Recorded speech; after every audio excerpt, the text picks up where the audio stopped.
Shukarhazh here again, and today Jagex released the warp floors for Dungeoneering. Also, the homepage got an update too. It looks pretty awesome. In this video I'm going to cover a few of the basics of the update. I'm also going to show 3 of the new bosses and potentially how to kill them and what they drop. Okay, let's get started. So to have access to the warp floors, you need 95 Dungeoneering or higher. As of now, it looks glitched, even though it says 96, it's actually 95. I personally only did 3 new bosses, so I'm going to show you those 3 bosses in this video. So in order to access the warp floors, simply do a complexity 1 on the last occult floor to enter the warp floors. Keep on doing this until you reach the last floor, possibly reset, then you can start doing large floors on them. As you see inside the warp floors, everything is red and lava looking. Certain monsters have also been added or modified into it. I'm assuming the deeper you go, mutations happen. As you see, this is the giant rat. In the abandoned floors, and I believe furnished, giant rats were there too, but as you see, this one's made of lava. This one here is a guard dog. Similar to the furnished floors, this one is made of lava. And this right here is a brute. As you see, most of these are just mutated into a lava form. And speaking of lava forms, there's also new monsters added into here. The only one I saw was the Reborns from the Phoenix Slayer. The Reborn mages have the ability to disable your hood, and also to summon more Reborn monsters, similar to the Necromancers in the occult floors. But I'm going to cover the bosses right now.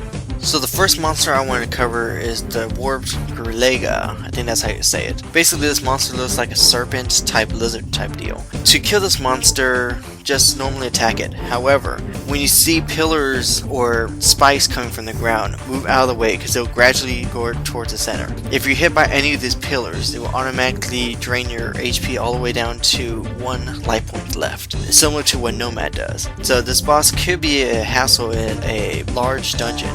However, I suggest ranging it or maging it because he does not move when you do this so. As you see, he drops the mage tops, so in this case you can get the celestial top now. Okay, this one's called the Dreadnaut, I believe. As you see, right before you get started, there's 2 brutes that are talking to him. Basically, this is Warmonger, but in his mutated wolf form. He's actually pretty easy. All you have to do is the Saradomin and God War style not to get hit. He doesn't stun, which I don't think he does, but he does turn off your protection prayers, and he could potentially hit hard if you're on a large floor. He drops the Platebodies. You can actually get the primal Platebody if you have 95 Dungeoneering. And the last boss I want to cover is Blink. Now when you get him, he is a pain in the ass. I'm just saying right now. Basically, he's actually more of a puzzle boss than a boss himself. There's pillars all over his room. However, in complexity 1, I could pretty much die in just 2 hits from this. In a large dungeon, I think the strategy here is to have everyone near the center or everyone spread apart so you can click at least 1 pillar. I'm not sure if 1 pillar could be activated at a time even in a large map, but this will give more room to actually click where he's going to run. Also, I have noticed a way to find out where he's going to run is look at your mini-map. You'll see a yellow dot where he's going to appear for like half a second. This will give you enough time to hopefully click one of the pillars. Once you have actually successfully blocked him with the pillar, he will start attacking. I'm assuming he uses range and melee because it looks like shurikens or something from like ninjas. Maybe not.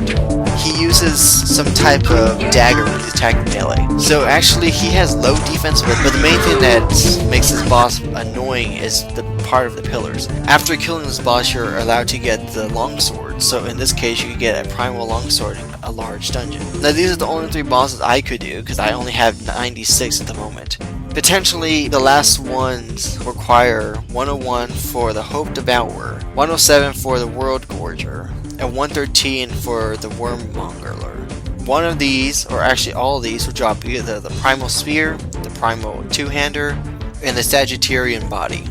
Hopefully this gave you an insight of the new floors. If I'm missing anything in this video, I'm going to post it in the annotations or in the descriptions.